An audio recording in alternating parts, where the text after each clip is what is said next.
So I have not come here to ask them for support or for help, because we're already getting that in a large quantities. And on the political level in Brussels, I can freely say that the Czech Republic is one of the biggest and the most vocal supporters of integration of the Western Balkan region into the Euro-Atlantic mainstream.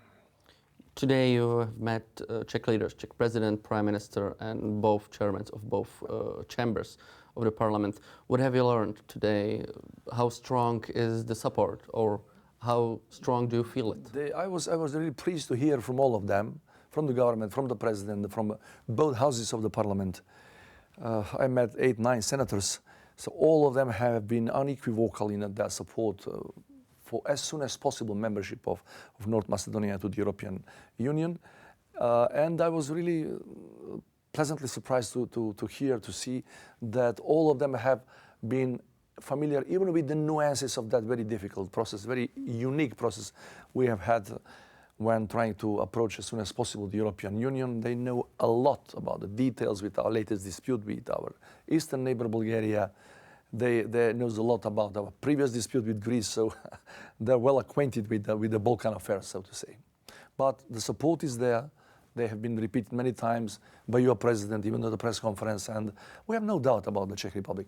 What we are trying, I am trying on behalf of my country now to reach with this visit, apart from the very strong economic component and discussions on that topic we have had as well with the political leaders, then we are trying now through the Czech Republic to persuade some maybe other hesitant member states of the European Union not to wait for some momentum to integrate the whole region into the European mainstream. For example, this time with the Russian invasion to Ukraine, as was the situation in 2015-16 with the big migration crisis, that millions of people have been passing through that Balkan route.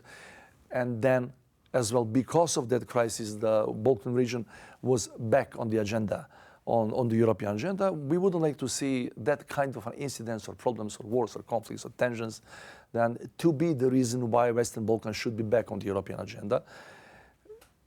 Why I'm telling all of this to all of my European interlocutors, not only the people here in Prague. If Europe is not present enough in the region, then we'll have more of Russia there. We'll have some other extra regional players, some of them with the Malayan influences, some of them propagating their autocratic models of ruling with the people. So we wouldn't like. We have been for 4.5 decades as part of former Yugoslavia in a non-democratic entity. So we would like to repeat that experience.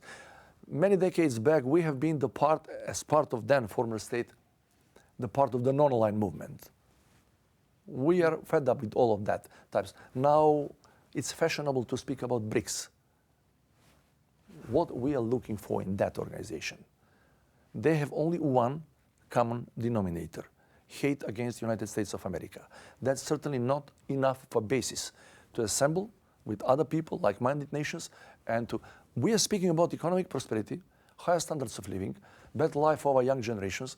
We have massive waves of people leaving the country, the whole region, not only North Macedonia, and we would like to go with good chances and opportunities to those people, to give them the chances to prosper in their fatherland, not to go throughout the world and to ask for better living and higher standards of living, to pursue the happiness in their fatherland.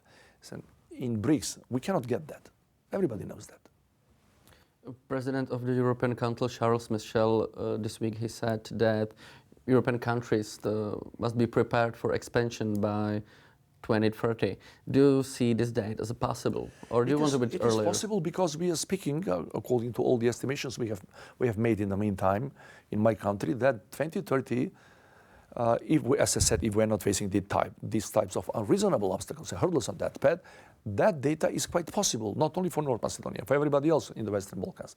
But if we have a terrain cleared, as I said, by unreasonable demands, by different sides, and that is a good sign, a good omen, I would say, that latest statement of the President of the European Council, because for the first time, one of the high European functionaries are repeating or are emulating the vocabulary being used for some time now from the Western Balkan leaders.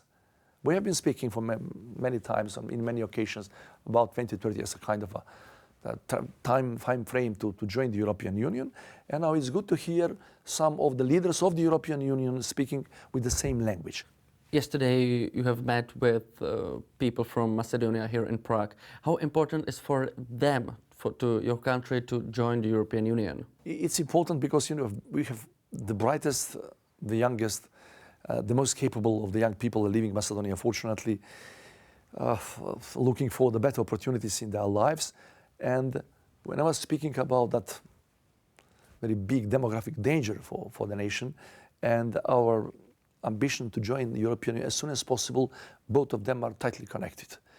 As soon as we become the member of the European Union and raising the standards of living, many of them, including very, very successful entrepreneurs living today in the Czech Republic, will like at least to invest in their motherland, or some of them even to go back to their native country. So, but as I said, with the average salary of 600 euros compared to the standard of living in the Czech Republic, in the Slovak Republic, in the UK, in America, in Germany, in France, nothing can be compared with your standard of living. And I am not blaming those people.